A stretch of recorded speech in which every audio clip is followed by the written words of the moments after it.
내 이름 아시죠. 내 모든 생각도 아바라 부르네. 그가 들으시죠. 다시 한 번 더 내 이름 아시죠. 내 이름 아시죠. 내 모든 생각도 내 이름 그가 닦아주셨죠. 내 이름 아시죠. 내 이름 아시죠. 내 모든 생각도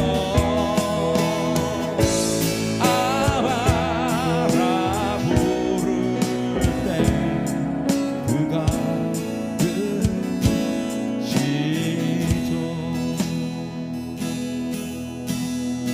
나의 마음을 정금과 같이 정결케 하소서. 나의 마음을 정금과 같이 하소서.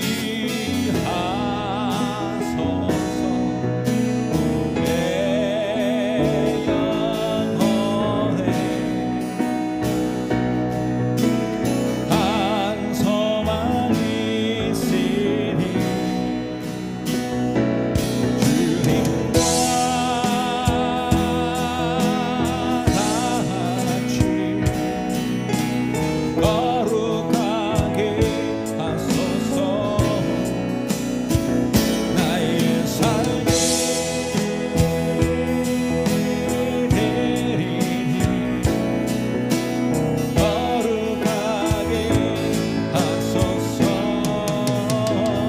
주님 나를 받으소서. 나를 받으소서.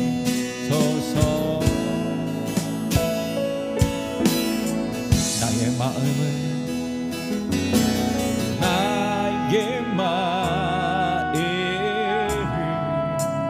정금과 같이 정결케 하소서. 나의 마음을 정금과 같이 하소서. 내 영혼에 한 소망 있으니 주님과 같이 거룩하게 하소서. 나의 삶을 대리니 거룩하게 하소서. 주님 나를 받으소서. 나를 받으소서.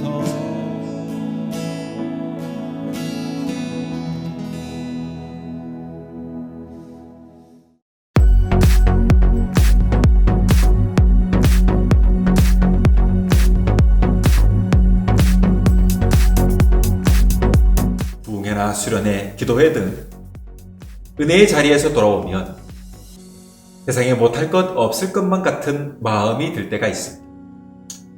그런데 며칠이 지나지 않아 은혜를 쏟아붓는 경우가 참 많습니다. 때론 큰 행사를 잘 치르고 나면 공허함과 허무가 몰려옵니다. 삶은 언제나 위기 뒤에 기회가 오거나 기회 이후 위기를 직면하기도 합니다. 때론 인생의 어려운 순간을 마주할 때 죽기를 각오하는 사람들도 참 많습니다. 신앙생활도 마찬가지입니다. 때론 죽기를 각오할 만큼 힘겨운 순간이 있는가 하면 다시 용기를 얻어 삶을 전면 승부하는 순간도 찾아옵니다. 위대한 선지자 엘리야는 바알을 섬기는 450명과 아세라를 섬기는 400명에 맞서 850대 1의 정면 승부를 이긴 그 갈멜산의 승리 이후 오히려 자신을 죽이겠다는 고작 한 사람, 악녀 이세벨의 위협을 견디지 못하고 목숨을 부지하기 위해 광야로 도망하여 어딘지도 모를 로뎀나무 아래에서 모세처럼 자신의 생명을 취하여 달라고 하나님께 간청합니다. 그는 무려 30마일이나 되는 목숨을 건 도망을 하였고 그 과정에서 먹지도 못하고 잠도 제대로 못 잔 상태로 이미 육체는 고갈 상태였으며 아합과 이세벨의 폭정과 하나님을 떠난 백성 사이에 오직 자신만 살아남은 선지자로 착각한 영적 정서적 고립으로 더 이상 앞으로 나아갈 기록조차 없었습니다. 갈멜산에서 하나님의 능력을 목도한 위대한 선지자 이 엘리야도 얼마 지나지 않아 생명의 위협 앞에 나약한 믿음을 보이는데 은혜의 예배를 마치고 돌아온 우리가 곧바로 은혜를 쏟아붓는 것은 어쩌면 당연한지도 모를 일입니다. 로뎀나무 아래의 엘리야의 모습을 통해 삶의 위기 속에 모든 것을 포기한 한 인간의 진솔한 모습을 엿볼 수 있습니다. 그런데 하나님은 이렇게 넘어지는 엘리야를 꾸짖지 않으십니다. 오히려 먹거리를 찾기 힘든 그 광야에서 천사를 보내 먹게 하시고 걱정 없이 잠을 잘 수 있게 보호해 주셨습니다. 이러한 휴식은 그가 다시 일어나 시내산에 이르기까지 무려 40일 동안 갈 수 있는 힘과 체력이 되었습니다. 그리고 마침내 곳에서 숨겨졌던 7천의 하나님의 사람과 에리사라는 후계자를 붙여주시기까지 하셨습니다. 로뎀나무, 우리는 믿음의 생활을 하겠노라 다짐하지만 삶은 언제나 무기력하게 넘어집니다. 그러나 하나님은 꾸짖지 않으십니다. 오히려 쉼을 주시고 위로하시며 용기를 주십니다. 다시 일어나 새로운 도전의 자리로 가게 하십니다. 로뎀나무 아래에 선 우리의 모습을 보십시오. 모든 것을 다 포기한 엘리야와 다를 것이 없는 나의 모습을 보십시오. 그러나 때로는 홀로 감당하기 힘든 상황을 직면하지만 하나님은 함께할 사람을 붙여주시고 뜻밖의 기회를 얻게 하십니다. 그러므로 저와 여러분, 우리의 삶에도 이러한 로뎀나무 아래의 은혜가 있기를 바랍니다. 그리하여 복된 휴식을 통해 다시금 일어날 용기와 힘을 얻는 저와 여러분의 삶이 되기를 주님의 이름으로 축원합니다.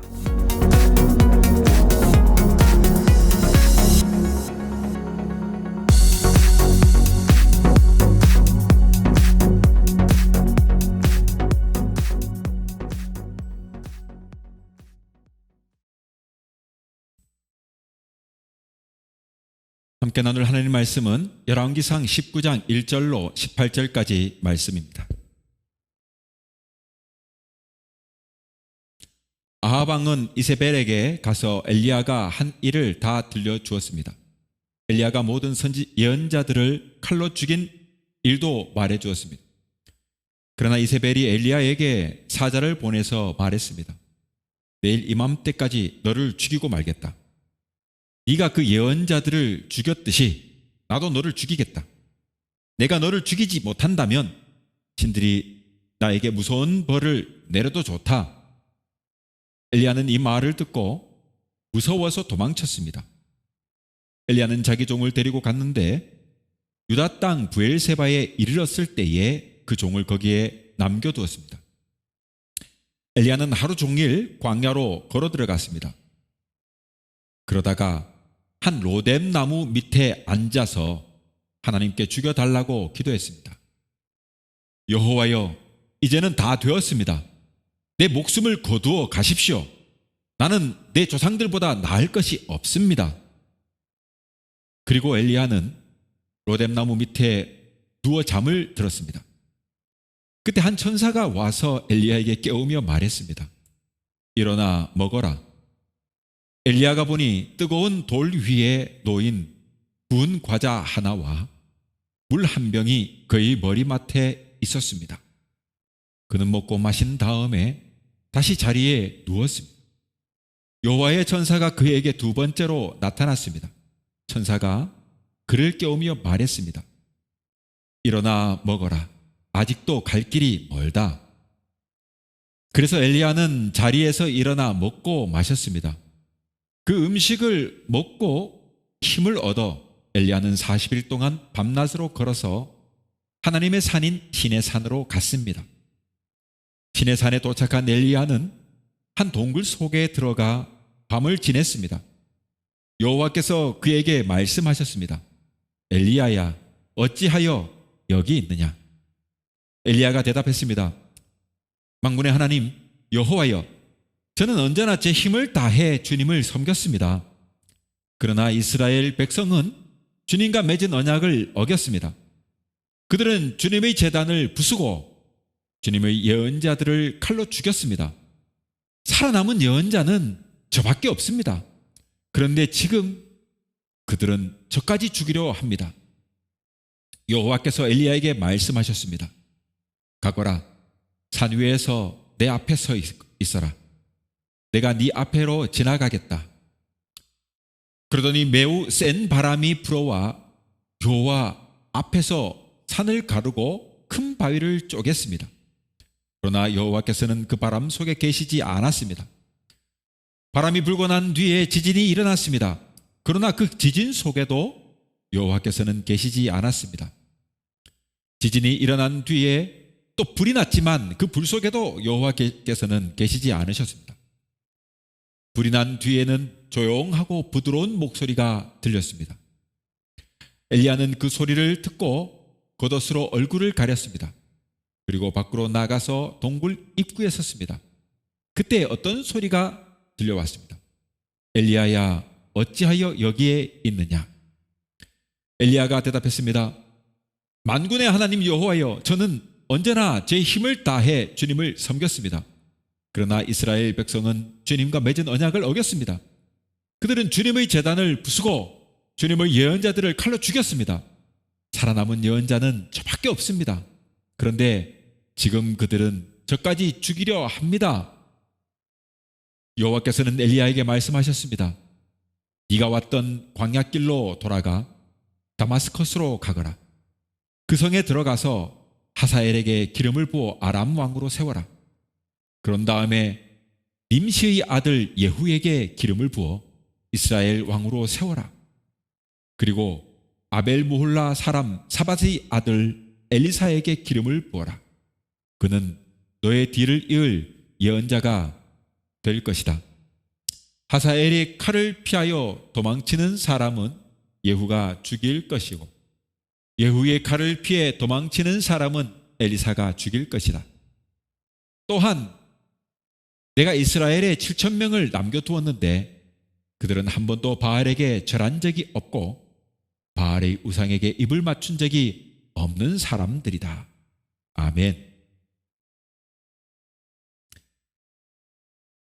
네, 오늘은 열왕기상 19장 1절로 18절 말씀을 통해서 네가 있던 광야길로 돌아가 하는 제목으로 말씀을 나누겠습니다. 귀한 은혜가 되기를 바랍니다. 사람마다 어떤 상황이나 사건, 사물이나 환경에 대해 다양한 생각과 의견을 갖고 있습니다. 흔히 우리가 말하는 주관적이다 또는 객관적이다라고 하는 이 말을 그렇게 말하는 이유는 바로 저마다의 판단이 다르기 때문이고 이 판단의 기준은 자신이 정한 기준에 따라 규정하는 것입니다. 아무튼 이렇게 다르다는 것은 결국 한마디로 사람의 판단이 얼마나 부정확한지를 드러내는 것이다 라고 할 수 있을 것입니다. 예수님도 제자들에게 사람들이 나를 누구라고 하느냐라고 물으니까 제자들에게 이렇게 물을 때 그 제자들이 말하기를 어떤 이는 세례 요한이라고 합니다. 또 어떤 이는 엘리야라고 합니다. 또 어떤 이는 옛 예언자들 중 죽었다가 다시 살아난 사람이다 라고 하는 것이었습니다. 그리고 예수님은 그러면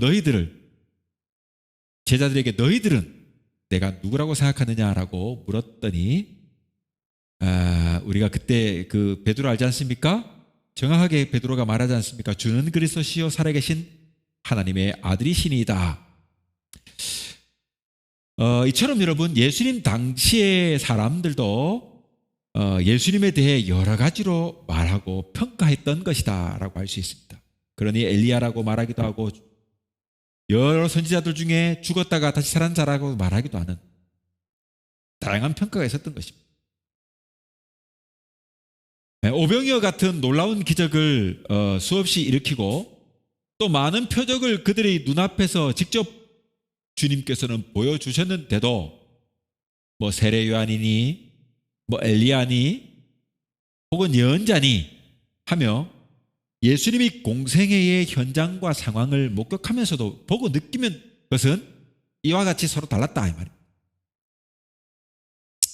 이렇듯 사람들의 판단은 여러분 정확하지 않습니다. 흔히 자기 주관이 뚜렷하지 못하거나 혹은 이리로 저리로 막 휘둘리는 그런 사람들, 이런 사람들을 가지고 우리가 뭐라 말합니까? 귀가 얇다라고 합니다. 귀가 얇다. 그렇게 생각하면 저도 참 귀가 얇은 듯합니다. 솔직히 세상을 살다 보면 도대체 어떤 말에 귀를 기울이고 또 어떤 사람들의 말을 따라 그렇게 행동해야 할지 구분이 안 될 때가 참 많습니다.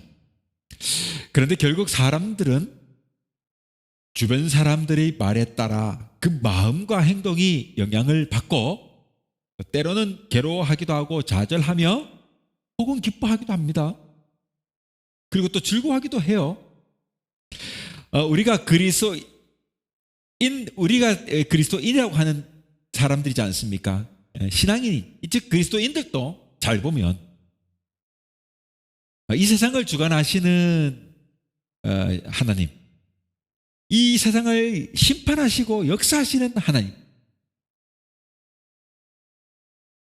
이렇게 하나님이 이 세상을 역사하시고 주관하신다는 것을 우리가 믿으면서도 어떤 일을 결정할 때 그리스도인이라고 말하는 우리도 그죠? 어떤 일을 결정함에 있어 사람들의 말에 쉽게 좌우되는 영향을 받는 그런 사람들이지 않습니까? 오늘 본문에 나오는 이 엘리야와 같은 그 위대한 대예언자도 바로 얼마 전까지 여러분 갈멜산에서 그렇게 번제물을 쌓고 바알과 아세라를 섬기는 850명을 혼자 맞서가지고 싸워가지고 여러분 어떻게 했습니까? 이겼지 않습니까? 그래서 저들 모두 죽여버려 승리를 얻고도 850명과 싸움을 이겼는데도 불구하고 한 명 여자, 물론 그 여자는 권력을 쥐고 있는 막강한 힘을 가지고 있는 여자이긴 합니다만은 어쨌거나 한 명 여자, 한 사람의 여자, 왕비 이세벨의 말에 자신을 죽이겠다고 하는 그 말이 무서워서 낙심되어 가지고 광야로 도망쳐서 여러분 오늘 본문을 보니까 어딘지도 알지 못할 한 로뎀나무 아래에 그 광야의 길의 로뎀나무 아래에서 하루를 줄기차게 도망가다가 지쳐있어 그 아래에 풀썩 주저앉아가지고 이제 그만 하나님 나를 죽여주십시오라고 죽여달라고 하나님께 부르짖는 것입니다. 그러니 여러분 위기가 찾아오면 우리 같은 보통의 사람이야 말할 필요가 있겠습니까? 누군가 그러더군요. 우리 인간은 생명의 소리는 잘 듣지 못하는데 반대로 죽음의 소리는 잘 듣는답니다. 좋은 소리, 복이 되는 소리, 삶을 발전시키고 향상시키는 영혼의 소리에는 귀가 참 어둡습니다. 들어도 잘 깨닫지 못합니다. 제 아무리 엘리야 같은 훌륭한 선지자도 죽이고 말겠다는 이세벨의 말을 듣고 한참 동안 여러분 지금 방황하지 않습니까? 그리고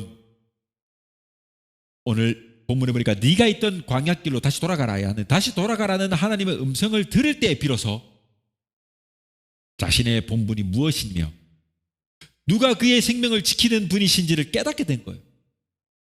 죽을 지경이라고 생각했는데 한참 후에야 40여일이 지난 후에야 비로소 하나님의 음성을 들으며 깨닫게 된 거예요. 여러분, 우리도 마찬가지입니다. 그러면 우리도 첫 번째로 본다면 주님의 음성보다는 세상 소리에 귀를 기울이고 있습니다. 아니, 우리는 여러분 세상 소리에 파묻혀가지고 아예 주님의 음성을 듣지도 못하는 경우도 많아요. 오늘날 우리가 사는 세상은 여러분 진리의 말씀, 바른 길로 인도하는 말은 참으로 듣기가 힘든 세상입니다. 제 아무리 여러분 매스컴을 통한 선교를 하겠다고 해가지고 TV나 라디오 같은 데서 뭐 CBS니 CTS니 뭐 이렇게 막 기독교 방송들이 있고 해도 말씀이 홍수처럼 쏟아지는데 홍수에는 마실 물이 부족한 것이 오히려 이런 역설을 경험하고 있는 것입니다. 여러분, 진리의 말을 아무리 외쳐도 여전히 외치고 있지만 사람들은 들으려 하지 않아요. 모두 자기 잘난 맛에 사는 세상입니다. 그러니 여러분, 진리의 귀를 우리가 오히려 기울여야 하는 것입니다. 그러나 반대로 너와 나, 우리를 여러분 저질스럽게 하고 혼란스럽게 하는, 혼란에 빠뜨리는 그런 혐오와 비아냥, 남을 멸시하는 적대적인 말에는 여러분 어떻게 합니까? 무척 신경이 쓰여요. 그렇게 신경을 씁니다. 그 결과 엉뚱한 일에 매달려 있다가 살 소망까지 잃어버리는 경우가 생기고 있는 것입니다. 그러니 오늘 본문의 엘리야도 이 이세벨이 네가 내일 이맘때까지 내가 내일 이맘때까지 너를 죽이지 않으면 내가 그 예언자들을 죽였듯이 나도 너를 죽이겠다. 내가 너를 죽이지 못한다면 신들이 나에게 무서운 벌을 내려도 좋다. 아주 그냥 작정을 했던 거예요. 이놈 엘리야만 죽이면 내가 다 될 것 같다, 이 생각이 든 거지.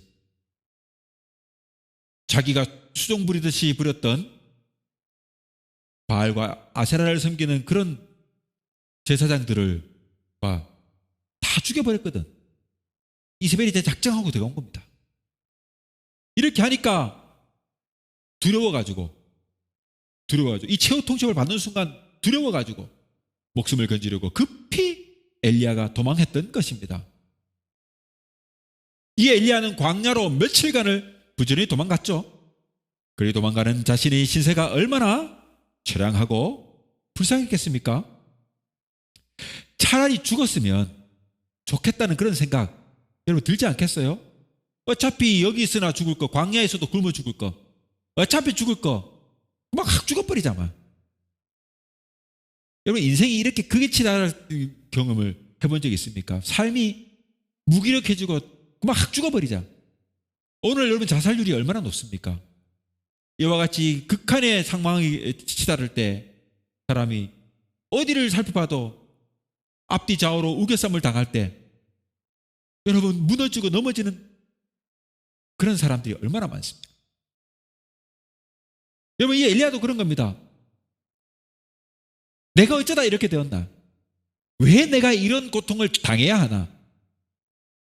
내가 이제까지 여러분 주를 위해 왔지 않습니까? 이 엘리야가 여러분 이제까지 주를 위해 살았지 않습니까?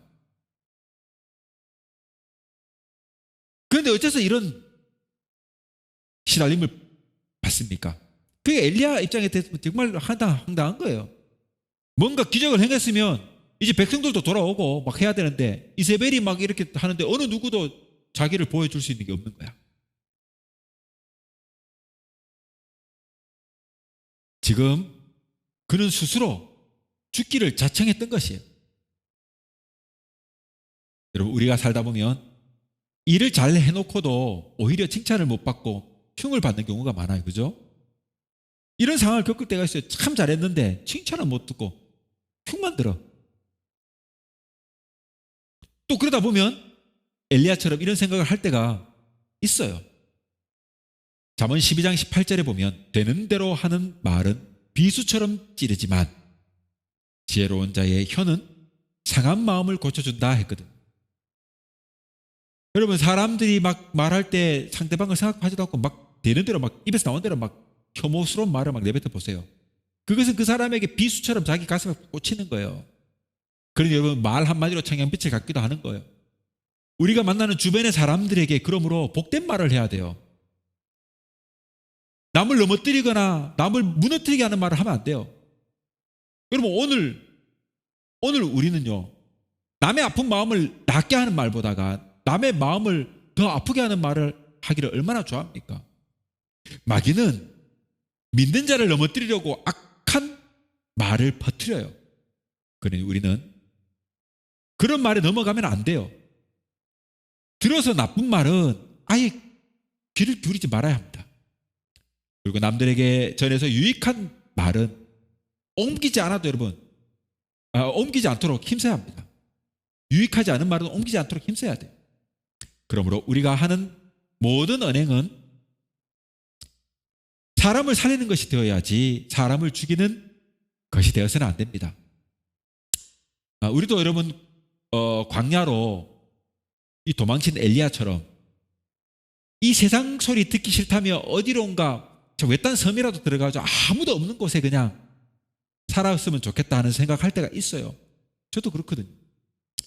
한번 다 잊어버리고 그냥 다 잊어버리고 아이고 막 시골로 막 들어가가지고 농사를 지었으면 좋겠다. 이러면 농사를 아무나 짓습니까? 예? 예? 때마다 물을 줘야 되지. 잡초 뽑아줘야 되지. 떼 펼쳐 나가가지고 여러분 고생해야 먹거리라도 얻을 수 있어요. 쉬운 거 아니에요. 저희도 텃밭 한번 키워보면요, 잊지 않고 올라가가지고 물도 뿌려줘야 되고 그런 거예요. 아무나 하지 못해요. 근데 어쨌거나 여러분, 우리가 정말 아무 곳 사람이 없는 곳에 살았으면 좋겠다고 막 할 만큼 힘들 때가 있어요. 어딘지 알지도 못할 이 광야에 지금 이 로뎀나무 아래에서 지금 목숨의 위협과 목마름과 굶주림, 여기에 지쳐가지고 차라리 죽여달라고 엄살을 떠는 이 엘리야. 우리의 그 힘겨움과 어려움 속에 좌절할 때 모습과 똑같은 것입니다. 이 엘리야는 여러분 천사가 전해주는, 오늘 보니까 떡 그리고 물을 먹고 마신 거예요. 그리고 또 깊은 수면을 잠을 잘 수 있는 기회를 얻었어요. 이렇게 하나님은 천사를 보내가지고 죽기를 작정하는 이 엘리야를, 로뎀나무 아래에서 죽기를 작정하는 이 엘리야를 오히려 먹는 것과 충분한 물과 잠을 잘 수 있도록 보호해 주심으로 엘리야가 충분히 휴식했습니다. 충분히 휴식했습니다. 그래서 그는 다시 힘을 얻어서 40일을 다시 걸어서 우리가 잘 아는 그 시내산에, 모세가 받았던 십경을 받았던 그 시내산까지 이르게 됩니다. 이스라엘 백성들이 광야 40년을 보냈잖아요. 원래 그 거리는 40일이면 갈 수 있는 거리다 이 말인 거예요. 40일을 걸어가지고 하나님의 산 시내에 이르렀습니다. 그는 그곳에 있는 동굴 속에 들어가가지고 생활을 하게 되는데요. 여러분, 오늘날 우리들 중에도 이 엘리야처럼 굴 속에 들어가 숨어 지내는 사람들이 있어요. 어두운 굴 속에서 나올 생각은 않고 세상이 왜 이리 어두운지 모르겠다고 한탄만 하는 겁니다. 자기 생각이라고는 굴 속에 자신을 가둬놓고 괴로워하는 고작 그런 거예요. 또 욕망이라고 하는 어두운 굴 속에서 헤쳐나오지 못하는 사람들도 있어요. 아예 여러분 그 속에 욕망에 빠져있는 사람들이 많아요. 어떤 사람은 또 세상이 두렵다면서 자신의 뜻을 제대로 펴지도 않고 시도도 하지 않으면서 두려워 굴 속에서 나오지 않는 사람도 있습니다.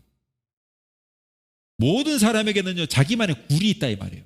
뭔가 숨어버리고 세상 다 잊어버리고 그냥 그렇게 살고 싶어하는 도전도 해보지 않는, 시도도 안 하면서 두려워서 굴 속에 나오지 않는 그런 사람이 있다 이 말이에요. 이처럼 사람들은 어두운 굴 속에 빠져나오지 못하고 있습니다.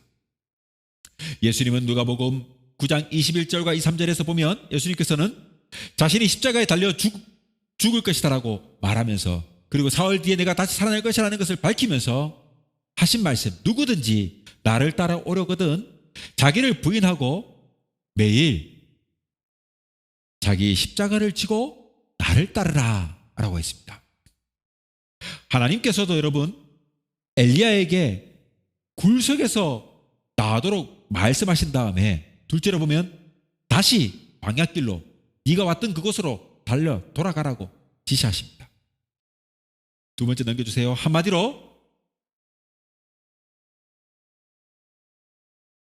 죽음이 무서워서 굴 속에 숨어 지낼 것이 아니라 네가 있던 자리로, 일하던 그곳으로, 일상의 그곳으로 다시 돌아가라 이 말입니다. 포기하지 말라는 거예요. 이불 속에 푹 덮어쓰고 좌절하지 말라는 거예요. 다시 네가 있던 그곳 일상생활 속으로 돌아가서 다시 한번 부딪혀라 이 말입니다. 하나님께서 이 엘리야에게 지시하시는 말씀을 보면서 오늘 함께 그 의미를 찾아보면요, 11절에 보면 가거라, 산 위에서 내 앞에 서 있어라 그래. 굴 속에서 나와라 이 말이에요. 나와가지고 산 위에 올라가가지고 내 앞에 서 있어라 그러거든. 첫 번째 하신 말씀이. 여러분, 하나님 앞에 서는 일이 뭡니까? 바로 예배를 말하는 거예요. 즉 좌절하고 포기하고 자기만의 굴 속에 가득 갇혀가지고 삶의 의미를 저버리는 그런 모든 사람들에게 첫 번째로, 특별히 믿는 사람들 같은 경우 뭘 해야 될까요? 첫째로, 믿지 않는 사람이면 하나님을 알아가는 것, 하나님을 만나는 것이 먼저겠고, 우리 같은 사람들은요, 삶을 살다가 힘들고 좌절하고 포기하고 자기만의 굴 속에 갇혀있는 사람들이 주님이 하시는 말씀이 나와라. 그리고 첫 번째로 높은 곳에 올라가 서라. 내 앞에 서라. 하나님 앞에 서라. 즉 예배의 자리로 돌아와라 이 말입니다. 하나님께서는 진실하게 예배하는 사람을 찾으시죠. 그렇게 진실하게 예배할 때 그래야 주님의 음성을 들을 수가 있기 때문에, 그렇지 않으면 하나님의 말씀을 듣지 못하거나 엉뚱한 소리를 잘못 알아들을 염려가 있습니다. 본문을 잘 보시면 하나님은 아주 조용한 음성으로 엘리야에게 말씀하십니다. 그 앞에 하나님의 임재가 있기 전에는만 해도 어떤 일이 있었습니까? 매우 요란한 자연 현상이 막 지금 계속 나오잖아요. 그죠? 자, 산 위에 가서 내 앞에 서 있으라 한 후에 막 갑자기 막 뭐가 있습니까? 산이 막 갈라지고 바위돌이 막 산산조각이 나는 막 강한 돌풍이 막 불어오고, 그 폭풍 속에 여전히 주님이 계시지 않아요. 그죠? 그 다음에 막 지진이 일어나는데 그 속에도 주님이 계시지 않아요. 불길이 지나가잖아요. 그죠? 그러나 그 불길 속에서도 주님이 계시지 않았어요. 그런데 이 모든 요란한 막 천재 이상 현상들이 나타난 이후에 잠잠하고 조용한 가운데 엘리야는 그 고요 속에 속삭이는 하나님의 음성을 들을 수가 있었습니다. 세상 사람들은요, 그 세상 사람들이 떠드는 소리가 참 요란합니다. 언론은 진실을 왜곡하고, 정치인은 이권을 위해 가지고 국민을 기만하고, 자본은 이익을 위해, 물론 자본이라는 것이 이익을 추구합니다만은 이익을 위해 움직여. 온갖 사람들은요, 그러므로 거짓말과 거짓말로 혹은 자기의 이익을 위해서 남을 짓밟아버리는 이런 일들이 가득한 것이 이 세상 속입니다. 여러분, 사람들은요, 거짓말일수록 더 크게 말합니다. 또 자신이 없는 말을 할 때, 스스로 자신이 없는 말을 할 때 어떻게 합니까? 흥분하면서 입에 거품을 물어가면서 말하지 않습니까? 그런 것을 보면 그 사람은 다 거짓말이거나 자신이 없거나 남을 속이거나 뭔가 숨기는 게 있다는 거예요. 그런 거예요. 그러니까 아니 땡 굴뚝에 연기나냐. 예? 그야말로 폭풍이 불고 지진이 일어나며 불같이 호령하지만 여러분, 그 속에는 진실이 없습니다. 한마디로 말해서 빈 깡통일수록 요란한 법입니다. 그러나 여러분, 진실은 야단법석하지 않습니다. 왜냐하면 진실은 변함이 없기 때문입니다. 오늘날 사람들도 불변하는 것을 최고의 가치로 여겨서 다이아몬드니 금이니 따지지 않습니까? 금은 지금도 화폐의 가치를 가지고 있잖아요. 왜? 불변하기 때문에. 여러분, 진리는 변함이 없습니다. 진리는 하나님이십니다. 하나님은 요란하고 떠들썩하지 않아도 그 존전의 위엄과 영광 스스로 빛을 발하시는 분이십니다. 이 하나님께서 엘리야에게 네가 왔던 길로 돌아가서 다메섹 광야에 머물러라. 하나님을 대면하기 전 엘리야는 어떻게 호소했습니까? 하나님, 저는요 주를 위해 열심히 일했습니다. 그런데 저 이스라엘 백성들은 주님을 버리고, 하나님의 백성들은 주님을 버리고 떠났습니다. 이미 제단은 허물어졌습니다. 뿐만 아니라 예언자들은 모두 죽어버렸고 죽임을 당했고 지금 저만 살아남았습니다. 내가 주님을 섬기는 열심히 대단했습니다. 그렇게 주님을 섬기고 있는데 저마저 잡아 죽이려고 지금 이세벨이 득달합니다. 그래서 내가 이렇게 도망온 것입니다, 하나님 하면서 하소연하고 있지 않습니까? 그것도 2번씩이나. 그러나 하나님께서는 이 엘리야에게 뭐라고 합니까? 그 하소연을 듣지만은 하나님은 오히려 그를 타이르거나 하는 것이 아니라 오히려 다시 있던 자리로 돌아가라고 합니다.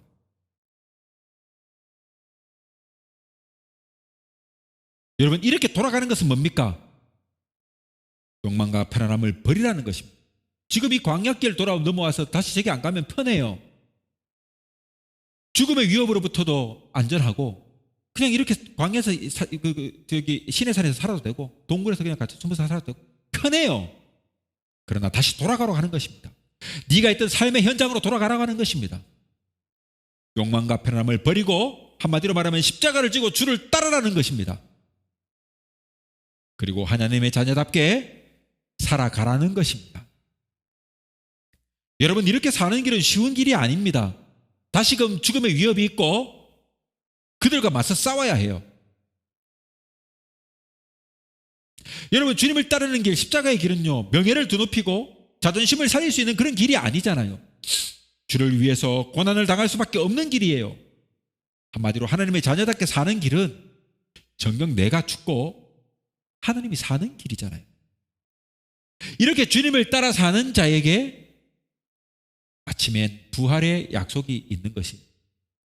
누가복음 9장 24절에 예수님은 자기 생명을 건지려고 하는 사람은 잃을 것이다. 그러나 나를 위해 자기 생명을 잃는 사람은 자기 생명을 건질 것이다 라고 했거든요. 그러니 예수를 믿는 우리는 주님을 위해서 죽음을 각오해야 돼요.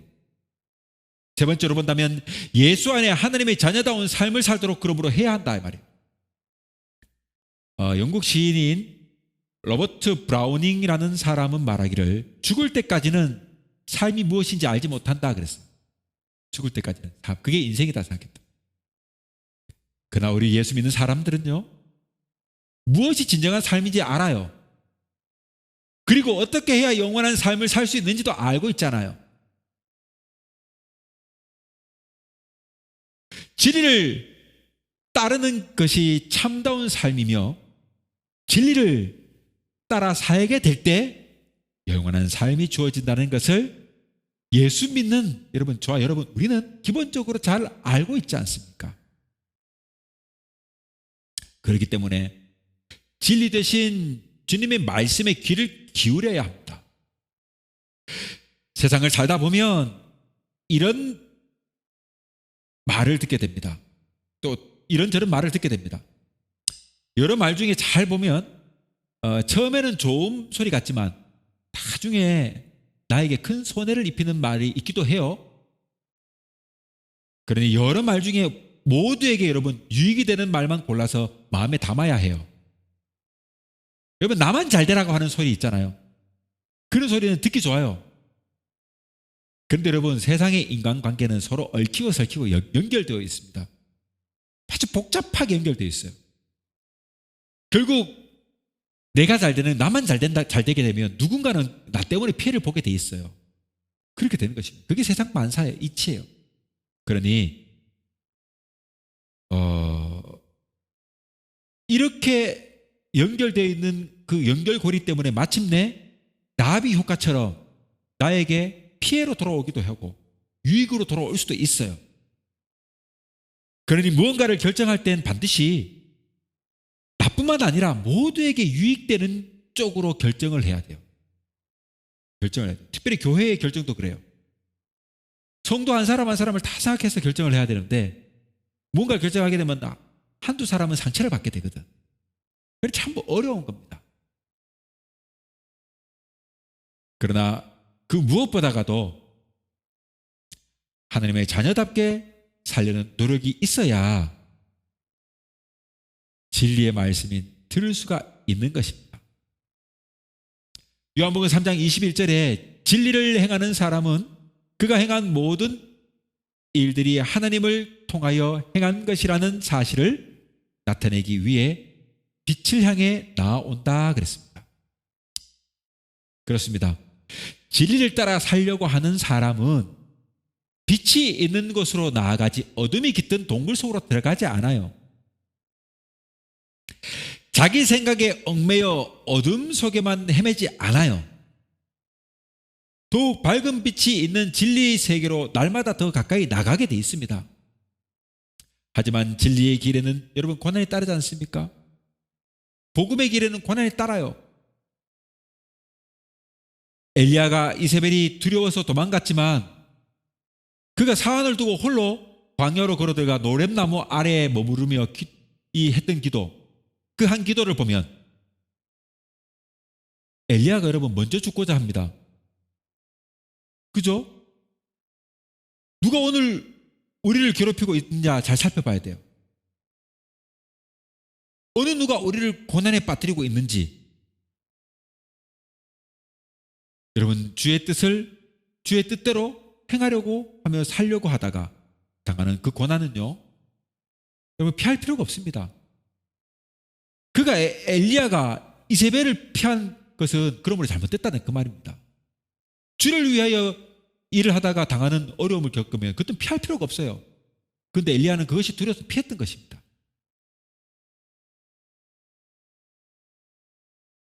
여러분 주를 위하여 당하는 고난은 피할 필요가 없어요. 문제는 자기 자신이 스스로를 고난에 처하게 하는 데 있다는 거예요. 왜 광야길로 나가가지고 스스로 고난의 길을 갑니까?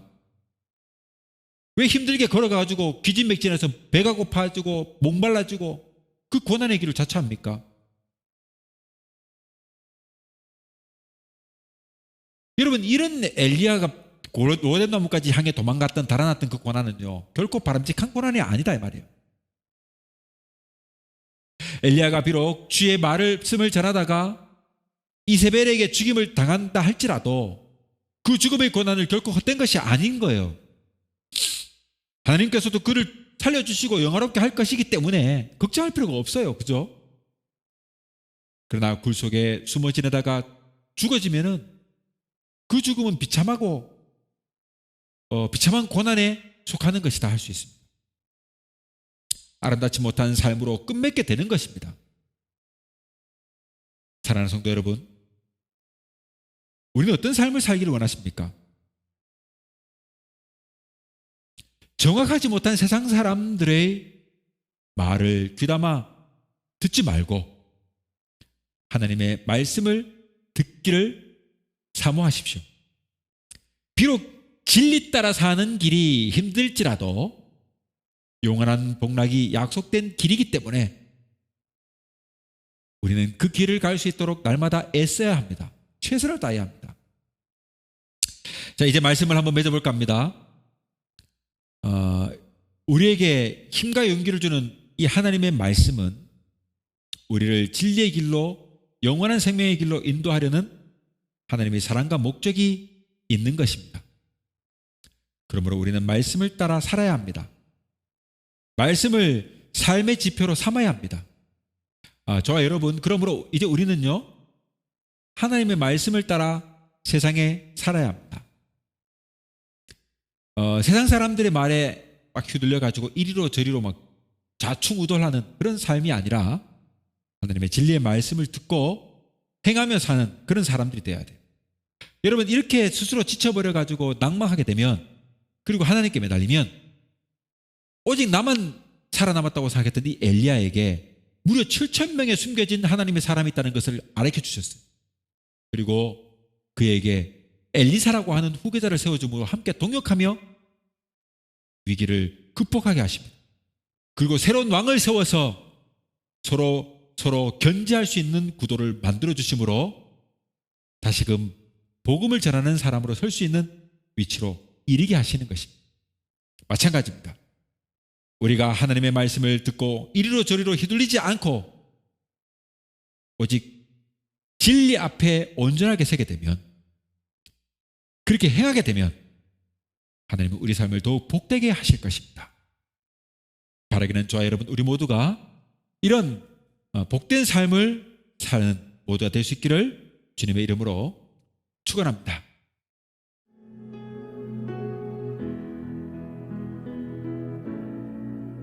너 예수께 조용히 나가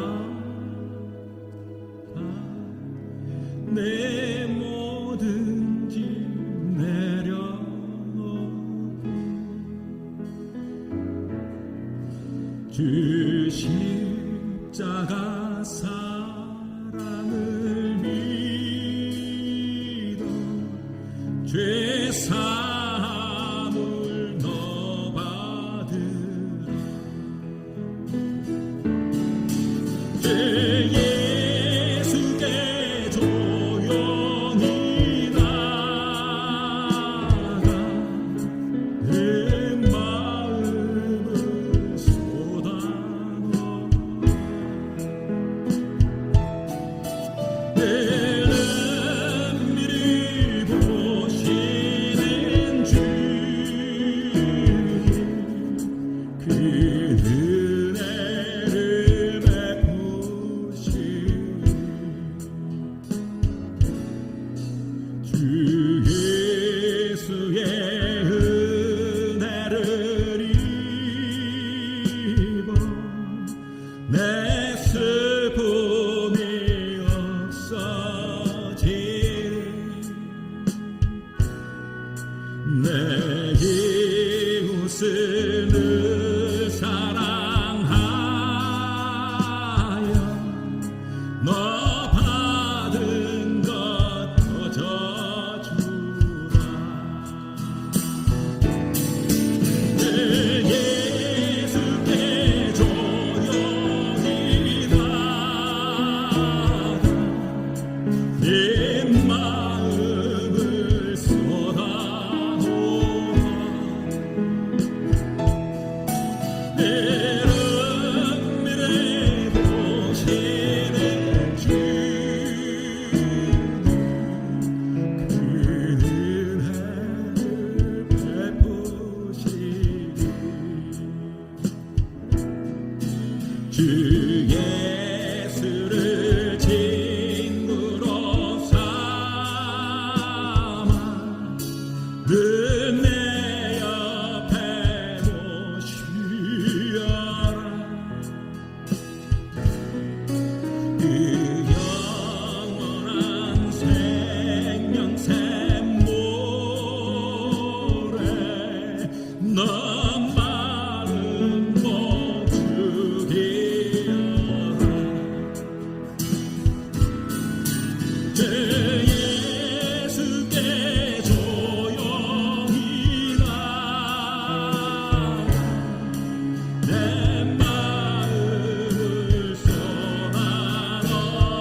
내